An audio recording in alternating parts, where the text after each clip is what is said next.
How's it going, everybody? Welcome back to the channel.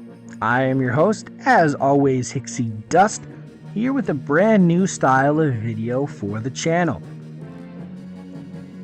Today, for Special Project Sunday, I unveil my first character study video, and today we'll be looking into the legend of Cho'Gall.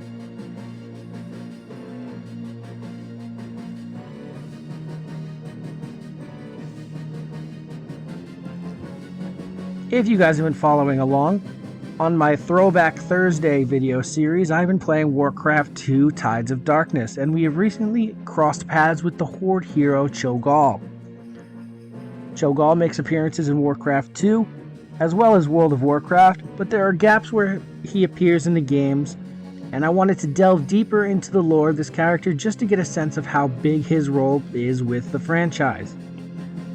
I'll be playing non-canon maps in Warcraft 2 as the Twilight's Hammer clan, and showing Creative Commons rights images of characters mentioned on this video. Most of my info comes from knowledge you will gain while playing the game, and the Wowpedia.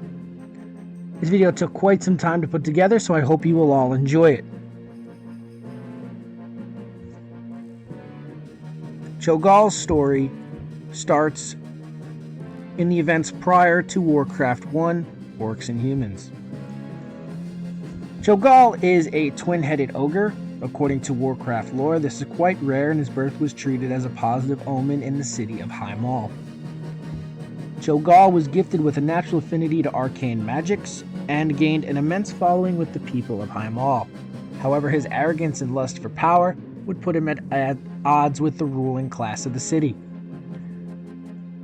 Fearing his growing popularity would put him in a position to take the city, the ruling class plotted to have him assassinated. Cho'Gall, barely escaping, was forced to flee the city of Highmaul. Cho'Gall would then roam the outlands of Draenor, searching for more power so he could exact his revenge. This is where Cho'Gall would cross paths with the orc warlock known as Gul'dan.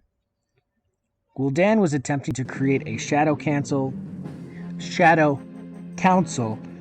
in order to rule the Horde from behind the scenes, and was intrigued by Cho'Gall's confidence and lust for power. Gul'dan would take Cho'Gall in and make him his foremost apprentice. Cho'Gall had no interest in Gul'dan's schemes, but he was interested in learning Gul'dan's fel magic in order to further his goal. Cho'Gall was prepared to learn what he could and turn his back on the aforementioned Shadow Council as it stopped being useful to him. Looking for new sources to bolster the Horde, Gul'dan sent Cho'Gall to investigate the Pale, a caste of orcs who lived underground. The Pale used void magics and believed in a prophecy of doom known as Twilight Hour, an event where shadow would envelop the universe and exterminate all life. Cho'Gall again had no interest in the Pale's prophecies, but saw potential in their magic and used their beliefs to win them over. He convinced the Pale that the Horde was a weapon in which the Pale could utilize in order to bring about the Twilight Hour. As he learned the Pale's shadow magic, he would eventually see truth in the prophecy, and would absorb the Pale into the Horde under the banner of the Twilight Hammer clan. Eventually, the newfound Twilight Hammer clan, along with the Warsong clan, would be sent to deal with the last of the holdout ogres who would not join the Horde, the city of Highmaul. Cho'Gall, with the combined strength of his new power, eagerly confronted the emperor of the city, Imperator Margok. Cho'Gall would bind Margok to his throne and burn him alive. During the events of the First War, Warcraft, Orcs and Humans, Cho'Gall had become one of the most feared and respected members of the old Horde.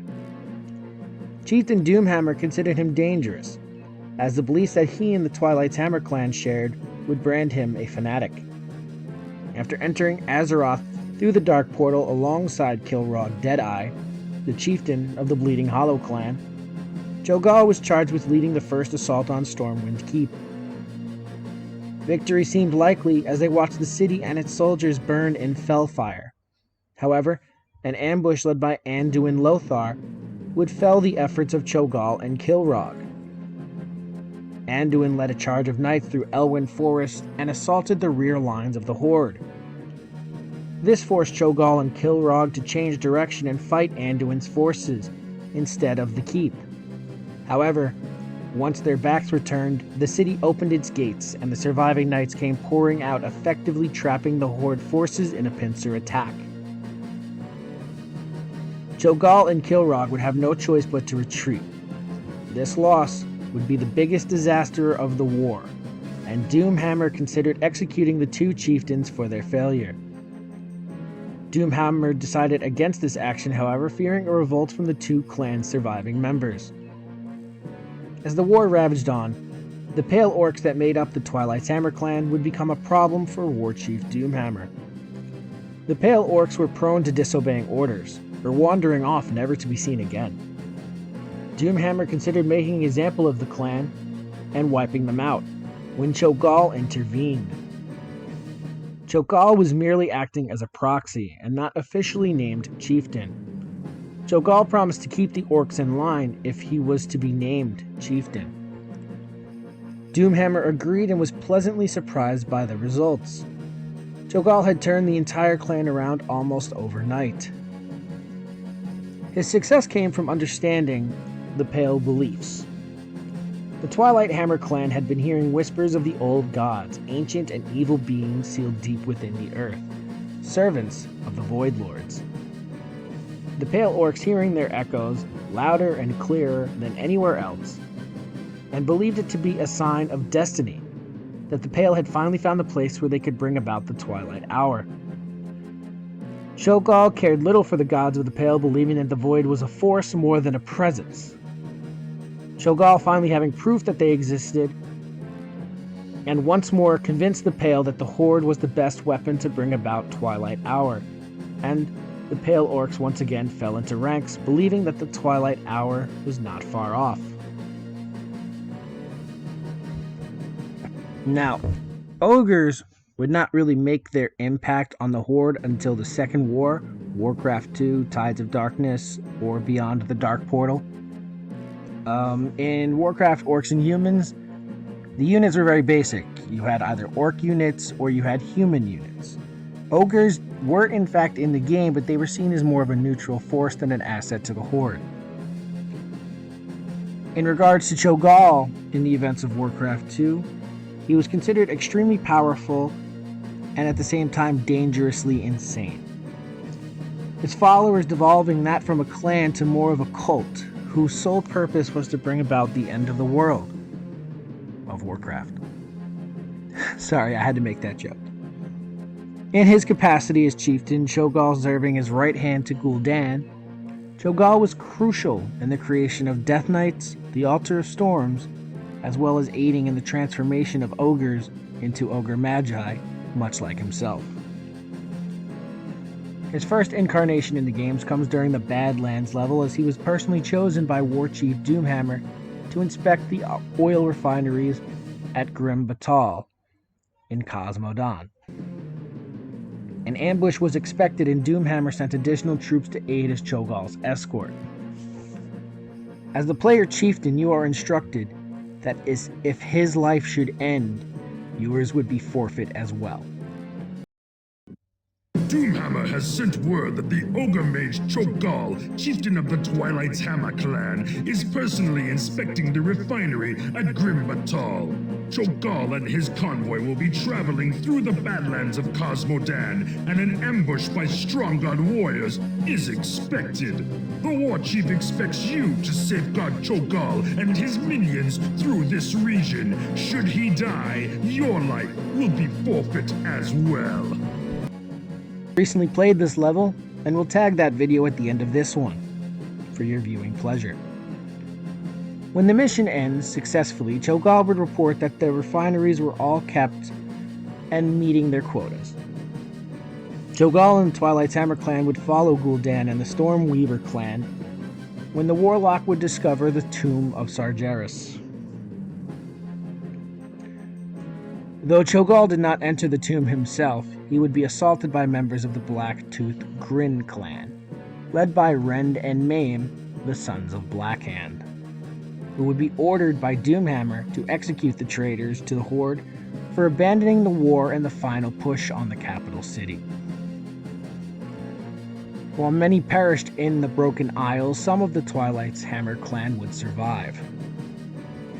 Cho'Gall, while presumed dead by the hands of Blackhand's sons, would escape with the survivors. Cho'Gall would be forever marked with a cross-shaped scar across his chest from where Rend and Maim would attempt to take his life.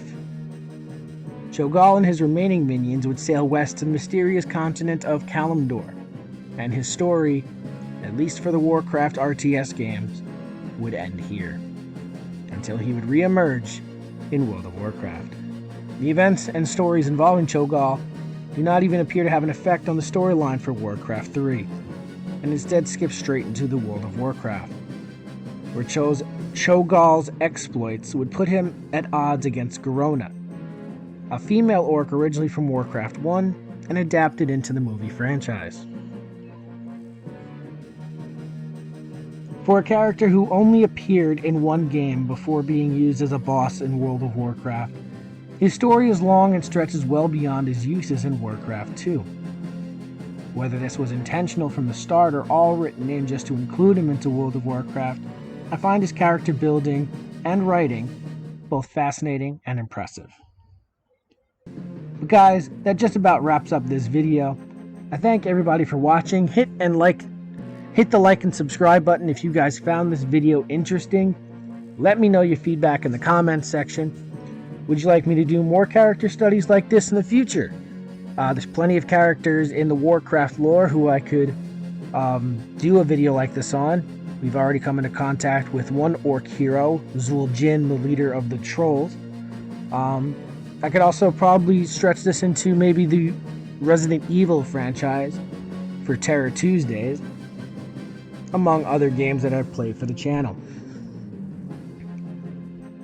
But as always, guys, and until next time, keep your eyes to the horizons for more Hicksydust content, as it's sure to make its way out, and enjoy the rest of your day. Thank you so much for watching.